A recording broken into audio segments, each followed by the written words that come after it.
Weather Service in Austin, San Antonio has issued a severe thunderstorm warning for Caldwell County, Hayes County, Central Guadalupe County, Southeastern Travis County, Southwestern Blanco County, Bastrop County, Northeastern Gonzales County, Southwestern Fayette County, Eastern Kendall County, North Central Bexar County, Comal County, until 8:30 p.m. Central Daylight Time. At 7:45 p.m. Central Daylight Time, severe thunderstorms were located along a line extending from near Bastrop to Twin Sisters, moving south at 40 miles per hour. Hazard, 60 miles per hour wind gusts and quarter-size hail.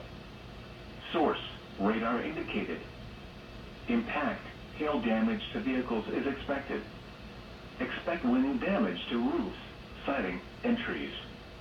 Locations impacted include San Antonio, Austin, New Braunfels, San Marcos, Schertz, Kyle, Seguin, Cibolo, Universal City, Live Oak, Buda, Lockhart, Selma, Bastrop, Lewing, Smithville, Dripping Springs, Limberley, Blanco, and Flatonia. For your protection, move to an interior room on the lowest floor of a building. Torrential rainfall is occurring with these storms and may lead to flash flooding. Do not drive your vehicle through flooded roadways.